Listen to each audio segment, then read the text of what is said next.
बड़ी खबर के साथ। खबर है यूपी में बड़ी आतंकी साजिश बेशक नाकाम तो हो गई, लेकिन इसके बाद जो खुलासे हैं उसने सबकी नींदों को उड़ा रखा है। आकाओं के इशारे पर आतंकियों ने यूपी को दहलाने की तैयारी की थी, लेकिन खबर है कि कोरोना काल लॉकडाउन के चलते वो किसी आतंकी साजिश को अंजाम नहीं दे पाए। अब इनकी साजिश का कनेक्शन खंगालते हुए जांच टीम ताबड़तोड़ कार्रवाई में जुटी है। 3 शहरों से इनके कनेक्शन की बात सामने आ चुकी है। इनके मददगारों पर शिकंजा कसा जा रहा है। साथ ही खुफिया रिपोर्ट के आधार पर जगह जगह अलर्ट है। अब एबीपी गंगा आतंकी साजिश और एक्शन का एक अपडेट आपके सामने रखने वाला है, आपको बताने वाला है। ये 5 तस्वीरें आपके सामने हैं, जिस तरीके से इस पूरे ऑपरेशन को अंजाम दिया गया, लेकिन उससे कहीं ज्यादा अहम यह है जो खुलासे होते जा रहे हैं। एटीएस के रिमांड पर तमाम कार्रवाइयों की ये तस्वीरें।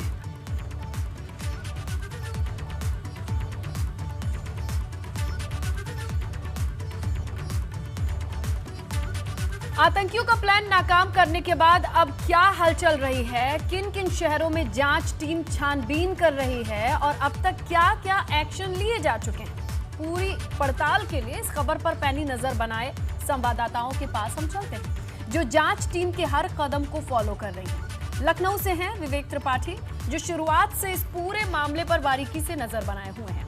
कानपुर कनेक्शन को उजागर करेंगे रतीश त्रिवेदी। तो देवबंद से कैसे इस साजिश के तार जुड़े हैं वो हमें बताएंगे बलराम।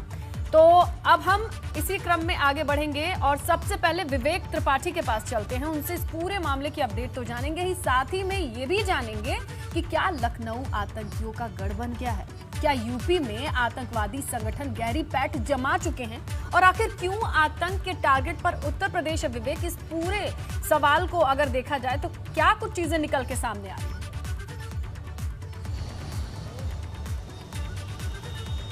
जी देखिए, लखनऊ बहुत सेंसिटिव संवेदनशील क्षेत्र इसलिए बन गया है क्योंकि यहाँ पर बहुत ज़्यादा लोग बाहर के लोग रहते हैं और बहुत तेज़ी से एक्सपेंशन भी हुआ है।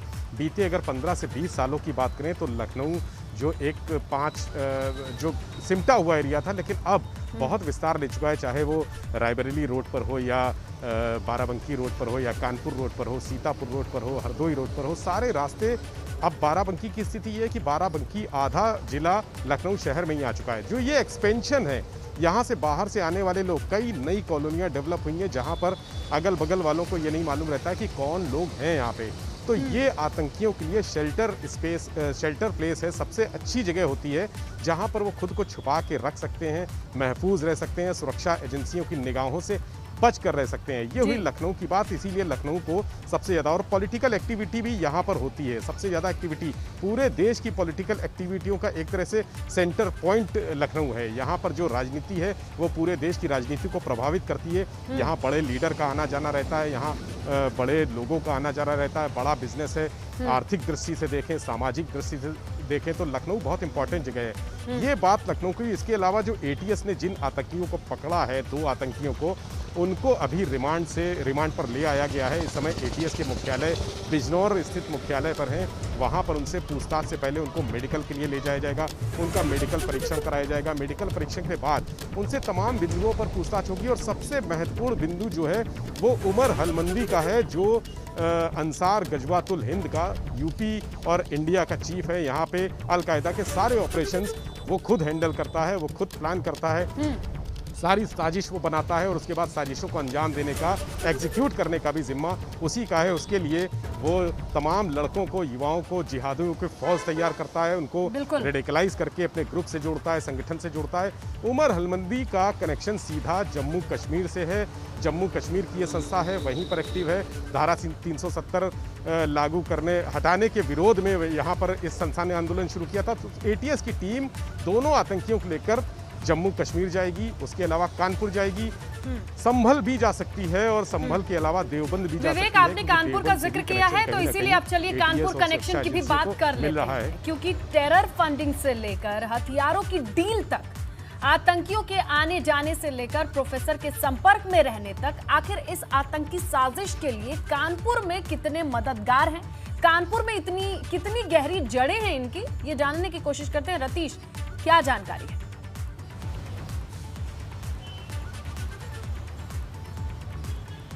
देखिए, पिछले कुछ सालों से कानपुर ऐसे आतंकियों की और स्लीपर मॉड्यूल की पनाहगाह बना हुआ है, ऐशगाह बना हुआ है।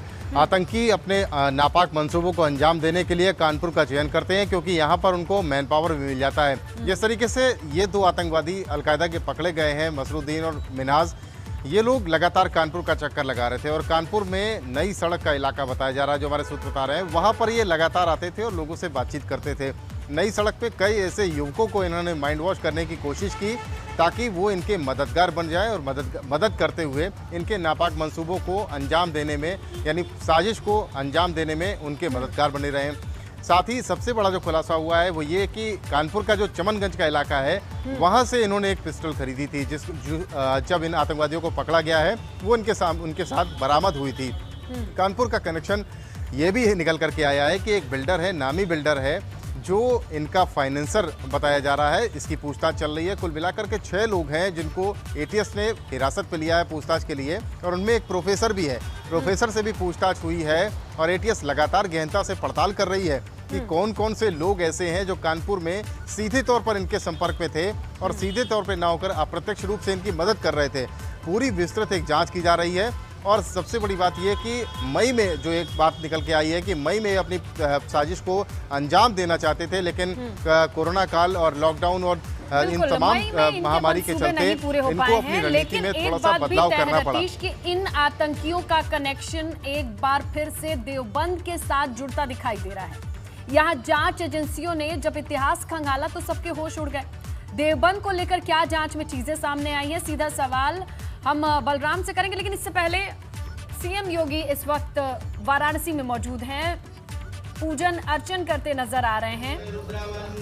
आज वाराणसी दौरा था। पीएम के दौरे के मद्देनजर तमाम तैयारियों का जायजा लेने के लिए सीएम योगी पहुंचे हैं वाराणसी, लेकिन इस दरमियान आप इन्हें देख सकते हैं कि मंत्रोच्चार के बीच पूजन अभिषेक की तस्वीर।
वन्दनं हस्ताभ्यां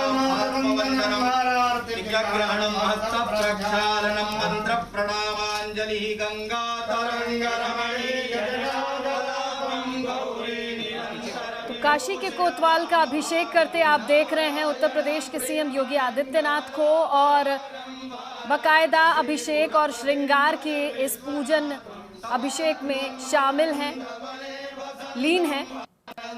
हमारे सहयोगी नीतीश इस वक्त फोन लाइन पर मौजूद हैं, उनसे जानकारी लेते हैं कि आगे और किस तरीके के कार्यक्रम हैं सीएम के। नीतीश बताइए, जलाभिषेक और बकायदा रुद्राभिषेक करते नजर आ रहे हैं सीएम, आगे और क्या कुछ कार्यक्रम है?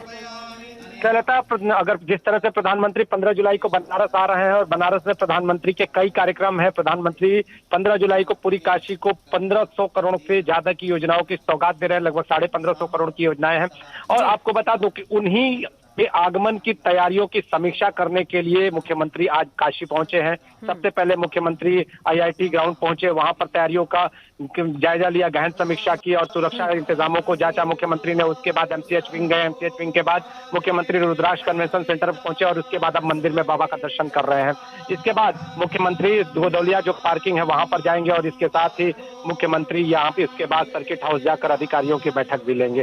तो मुख्यमंत्री का ये दौरा प्रधानमंत्री के आगमन की तैयारियों की समीक्षा के मद्देनजर खास है। और मुख्यमंत्री इस दौरान जब भी कहे कि मुख्यमंत्री का इसके पहले भी जब भी काशी दौरा हुआ है बाबा का दर्शन उन्होंने जरूर किया, और इस बार भी मुख्यमंत्री बाबा का दर्शन कर रहे हैं, उनका अभिषेक कर रहे हैं। कहा ऐसा जाता है कि जब कोई सामने कोई भी बड़ा चैलेंज हो, कोई भी काम हो, तो बाबा के दर्शन करने मात्र से पूरा हो जाता है। और जिस तरह मुख्यमंत्री यहाँ पर दर्शन पूजन और अभिषेक कर रहे हैं, निश्चित तौर पे प्रधानमंत्री के दौरे के सफल होने की कामना से कर रहे हैं और आने वाले समय में उन्हें बाबा का आशीर्वाद भी मिलेगा, ऐसी बात है सामने। और मुख्यमंत्री इस वक्त दर्शन पूजन करते हुए जी बिल्कुल नीतीश, अब ये दर्शन पूजन की तस्वीरें पूरी होती नजर आ रही हैं और अभिषेक पूरा हो चुका है, सीएम आगे बढ़ चुके हैं। अब ये काफिला किधर की ओर रुख करेगा नीतीश? स्नेहलता, अभी की जो वर्तमान की स्थिति है, ये काफिला अभी गोदौलिया पार्किंग की ओर रुख करेगा। गोदौलिया पार्किंग का जायजा लेके मुख्यमंत्री उसके आगे फिर सर्किट हाउस जाएंगे। सर्किट हाउस में अधिकारियों के साथ बैठक करेंगे, बातचीत करेंगे, उनसे सुरक्षा व्यवस्था का भी जायजा लेंगे कि प्रधानमंत्री जब यहाँ पर आए तो कोई भी सुरक्षा और इंतजामों में कमी न रह जाए। एक जो बात सामने अभी आ रही है, हालांकि अभी इसकी पुष्टि नहीं है कि जब प्रधानमंत्री यहाँ पर आएंगे तो वो काफिले के साथ कार से बाबतपुर एयरपोर्ट की ओर जाएंगे। ऐसी स्थिति में पूरे शहर में बैरिकेडिंग की जा रही है और सुरक्षा एक बड़ा चैलेंज होगा।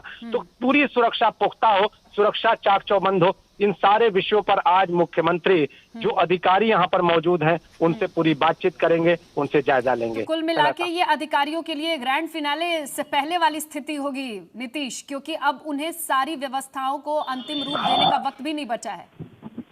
जी स्नेहलता, चूंकि जब मुख्यमंत्री का आगमन होता है, जब भी प्रधानमंत्री काशी आते हैं तो उसके पहले मुख्यमंत्री तैयारियों को अंतिम रूप देने के लिए यहाँ पर पहुँचते हैं। तो वही तैयारियां और उसी तैयारी को अंतिम रूप देने के लिए मुख्यमंत्री आज काशी पहुंचे हुए हैं। मुख्यमंत्री के आगमन के साथ ही तैयारियों की चुस्ती और भी बढ़ा दी जाएगी। तैयारियां पूरे तौर पे कहें तो मुख्यमंत्री के आगमन के साथ ही तैयारियां पूरी हो चुकी हैं। अब काशी में सिर्फ प्रधानमंत्री का इंतजार है। पूरी काशी को सजाया जा रहा है, काशी को रंग रोगन के से सजाया जा रहा है, बैरिकेडिंग की जा रही है, सुरक्षा व्यवस्था काशी में पुख्ता रहेगी। उस दिन हर जगह बैरिकेडिंग रहेगी, बैरिकेडिंग के साथ ही डाइवर्जन भी लागू होगा उस दिन। तो पूरी तरह से 15 जुलाई को लेकर सुरक्षा खेमे में तब्दील होगी काशी, और उसी के मद्देनजर मुख्यमंत्री आज यहाँ पहुंचे हैं तैयारियों को अंतिम रूप देने के लिए। गदौलिया पार्किंग की तरफ रुख कर रहे हैं सीएम, वो बड़ी भीड़ भाड़ वाली जगह रही है, लंबे वक्त से वहाँ लोग पार्किंग के लिए परेशान थे। वहाँ ये व्यवस्था किस तरीके से पूरी हो चुकी है, कितनी ज्यादा सुविधा होगी लोगों को, जरा बताइए।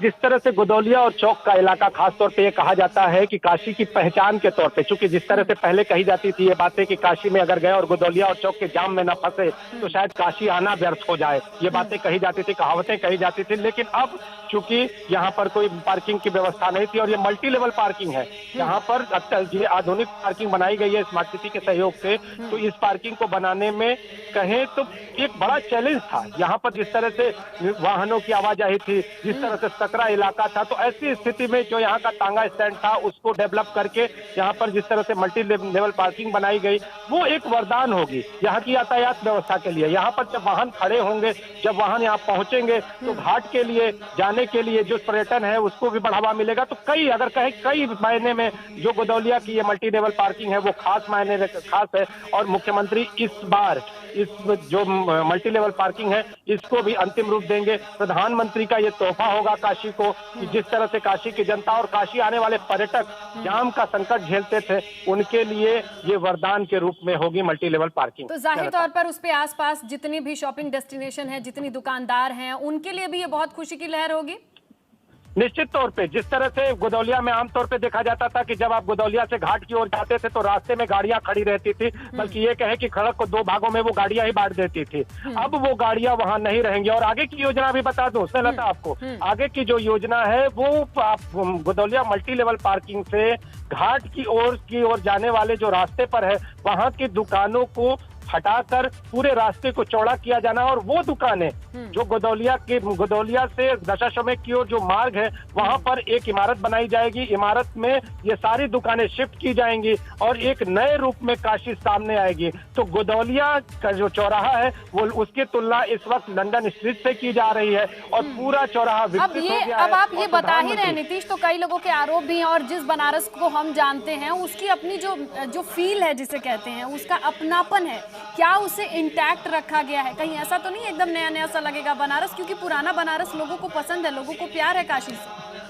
जी स्नेहलता, जो प्रधानमंत्री का जो डेवलपमेंट का जो कार्य है, प्रधानमंत्री जो चीजें कहते आए हैं कि हम आधुनिकता को लाएंगे लेकिन पुरातनता को संजोते हुए, तो पुरातनता को पूरी तरह से संजोया गया है। जो दीवारें हैं उनका रंग रोगन किया गया है, उनसे बहुत छेड़छाड़ नहीं की गई है, सिर्फ उनको सजा दिया गया है और उसे आधुनिक रंग में ढाल दिया गया है। तो पुरातनता को संजोते हुए काशी का विकास किया गया है और उसी विकास के पथ पर काशी आगे भी बढ़ेगी। और इस बार प्रधानमंत्री का आगमन जिस तरह से खास है, 1550 करोड़ की जो योजना है स्नेहलता, वो सिर्फ शहर के लिए ही नहीं बल्कि गांवों के लिए, गांवों में जो जल की व्यवस्था की जा रही है वो भी सौगातें प्रधानमंत्री इस बार देने वाले हैं। तो शहर से लेकर गांव तक एक विकास की सौगात प्रधानमंत्री देंगे जनता को, और जनता प्रधानमंत्री के इंतजार में पलक पौड़े बिछाकर अब इंतजार करती हुई। बिल्कुल, और देखिए ना कि सारी व्यवस्थाओं का जायजा, सारी चीजें दुरुस्त हैं कि नहीं, इसके लिए भगवान के पूजन अर्चन से लगाए जमीनी स्तर पर एक्शन दोनों दिखाई दे रहा है इस वक्त हमारी स्क्रीन पर, जिसे देखकर बताया जा सकता है कि इस तमाम जो परियोजनाएं वो कितनी ज्यादा दिल के करीब हैं। उनका सही रूप से जमीन पर आना, मूर्त रूप में आना कितना ज्यादा मायने रखता है सीएम के लिए, पीएम के लिए, इस बात से समझा जा सकता है। लगातार दौरों पे हम बताते रहे दर्शकों को कि किस तरीके से पहले भी यहाँ पर सीएम आ चुके हैं, अधिकारियों के साथ बैठक ले चुके हैं कि भाई ये टारगेट है, ये डेडलाइन है, इस वक्त तक ये पूरी होनी चाहिए। और अब लगता है वो सारी चीजें सही रास्ते पर चल पड़ी हैं और ईश्वर से कामना भी वही की जा रही है। इसी के तहत ये तमाम तस्वीरें आई हैं और जानकारी हमारे सहयोगी नीतीश हम तक दे रहे थे। नीतीश, शुक्रिया आपका। बांदा की जेल में बंद मुख्तार अंसारी को जेल में मिलने वाली सुविधाएं अब बढ़ा दी गई हैं। साधारण बंदी को मिलने वाली सुविधाओं के साथ साथ कुछ खास सुविधाएं भी मुहैया कराई गई हैं। उसके तहत उसे एक मेज, चौकी, अखबार, मच्छरदानी, पसंद का खाना, पंखा, सोने के लिए लकड़ी का तख्त, दरी और कॉटन की चादर के साथ एक जोड़ी चप्पल भी अलग से दिलाई गई है। मुख्तार अंसारी को ये सुविधाएं जेल के नियम कानून के मुताबिक भी दी गई हैं। मुख्तार अंसारी को जनप्रतिनिधि होने का फायदा मिला है यहाँ पर, जहां जेल प्रशासन ने टीवी और कूलर के साथ बाहर से मंगाए जाने वाले खाने की अनुमति तो नहीं दी, लेकिन आपको बता दें कि प्रयागराज की स्पेशल एमपी एमएलए कोर्ट में मुख्तार अंसारी से जुड़े 11 आपराधिक मुकदमों की सुनवाई चल रही है। इसके अलावा मऊ में हुए डबल मर्डर केस का ट्रायल भी वीडियो कॉन्फ्रेंसिंग के जरिए चल रहा है। इस केस की सुनवाई के दौरान ही मुख्तार अंसारी की तरफ से बांदा जेल में विशेष सुविधाएं देने जाने की मांग पिछले दिनों की गई थी। मुख्तार अंसारी की तरफ से कोर्ट में ये दलील दी गई कि वो लगातार 5 बार का विधायक है, करीब 25 साल से जनप्रतिनिधि चुना जाता रहा है, अभी किसी भी मामले में दोषी भी नहीं ठहराया गया है, तो पिछले करीब 16 सालों से वो विचाराधीन कैदी के तौर पर जेल में है। हालांकि जेल मैनुअल के तहत मुख्तार की सुविधाएं बढ़ाए जाने के बाद बांदा जेल अधीक्षक के जवाब के बाद प्रयागराज की स्पेशल एमपी एमएलए कोर्ट ने मुख्तार की मांग को औचित्यहीन माना है और मामले में कोई दखल नहीं दिया है। पूर्वांचल के बाहुबली विधायक मुख्तार अंसारी जो कि पंजाब के रोपड़ जेल से बांदा जेल शिफ्ट किए गए थे, बांदा जेल में रहते हुए उन्होंने वीडियो कॉन्फ्रेंसिंग के जरिए विशेष जज एमपी एमएलए कोर्ट इलाहाबाद, जहां पर उनके 10 मुकदमे उनके खिलाफ चल रहे हैं, विचाराधीन हैं, उनसे मांग की थी कि उनको जो एक विधायक को जो सुविधाएं मिलनी चाहिए और जेल मैनुअल के धारा 432 के अनुसार उनको वो सुविधाएं नहीं मिल रही हैं, लिहाजा उनको सारी सुविधाएं दी जाए। जिस पर कोर्ट ने जेल अधीक्षक बांदा से रिपोर्ट मांगी थी। जेल अधीक्षक बांदा ने अपनी रिपोर्ट में कहा है कि जेल मैनुअल के अनुसार जो भी सुपीरियर क्लास में एक विधायक को सुविधाएं दी जानी चाहिए वो सारी सुविधाएं इनको मुहैया कराई जा रही है और किसी अन्य सुविधा की कोई इनको आवश्यकता नहीं है। जिस के बाद उस रिपोर्ट आने के बाद उनकी उस प्रार्थना को कोर्ट द्वारा खारिज कर दिया गया। तो जेल में कितनी सुविधाएं मिलनी चाहिए, कितनी नहीं, कितनी मांगी गई हैं, कितनी मिल चुकी हैं, चलिए इस पर जानने की कोशिश करते हैं। ज्यादा हमारे सहयोगी मोहम्मद मोइन हमारे साथ प्रयागराज से जुड़ गए हैं। तो मोइन, ये बताइए इस पूरे मामले में कितनी सुविधाएं वो मांग सकते हैं, कितनी मिल चुकी है, कितनी मिलनी चाहिए, तमाम चीजें क्या हैं? देखिए, मुख्तार अंसारी ने खुद के माननीय होने का हवाला देकर तमाम सुविधाओं की मांग की थी, लेकिन जेल प्रशासन ने साफ तौर पर कह दिया कि आप माननीय हैं, इसलिए आपको जो सुविधाएं नियम के हिसाब से मिलनी चाहिए वो मिलेंगी, मनमाने तौर पर नहीं मिलेंगी। और जो सुविधाएं मिलेंगी उसको लेकर के नियम कायदे कानून का पालन करना होगा, उसे मानना होगा। तो जेल मैनुअल के हिसाब से मुख्तार अंसारी को सोने के लिए एक तख्त मिल गया है, एक चौकी मिल गई है, मेज मिल गई है, अखबार पढ़ने की सुविधा मिल गई है, खाने में पसंद का ख्याल रखा जाएगा, लेकिन टीवी नहीं मिलेगा, कूलर नहीं मिलेगा, बाहर से खाना मंगाने की इजाजत नहीं होगी। तो जेल प्रशासन ने साफ तौर पर कहा है कि जो आपकी नियम के मुताबिक आपको सुविधाएं मिलनी चाहिए वो आपको दी जाएंगी, लेकिन मनमानी नहीं होने पाएगी। इसके साथ साथ एक बात ये भी कही है कि चूंकि सुरक्षा जो है वो बेहद जरूरी है, तो खुद मुख्तार अंसारी की सुरक्षा और जेल में बंद दूसरे कैदियों की सुरक्षा के साथ कतई खिलवाड़ नहीं किया जाएगा। इसलिए वही बातें मानी जाएंगी जहां तक सुरक्षा को कोई खतरा ना हो। कोविड प्रोटोकॉल का भी हवाला जेल के अधिकारियों की तरफ से दिया गया है कि चूंकि कोरोना की महामारी है, कोविड प्रोटोकॉल का पालन होना सख्त जरूरी है, इसलिए अलग से खाना बनाने की भी इजाजत, बाहर से खाना मंगाए जाने की भी इजाजत नहीं दी जा सकती है। तो ये जरूर कहा जा सकता है कि मुख्तार अंसारी की सुविधाओं में थोड़ी बढ़ोतरी की गई है, लेकिन मनमाने तौर पर नहीं, आपको आराम करने के लिए सुविधाएं नहीं दी गई हैं, बल्कि आपके लिए जो जरूरी हैं वो सुविधाएं आपको जेल मैनुअल के तहत मुहैया कराई गई हैं। बिल्कुल, तो ये बांदा जेल के लिए बांदा जेल की तरफ से तमाम सुविधाएं हैं जो मिल सकती हैं मैनुअल के हिसाब से अब मुख्तार अंसारी को दी जा रही हैं। मोइन, आपका शुक्रिया तमाम जानकारी के लिए।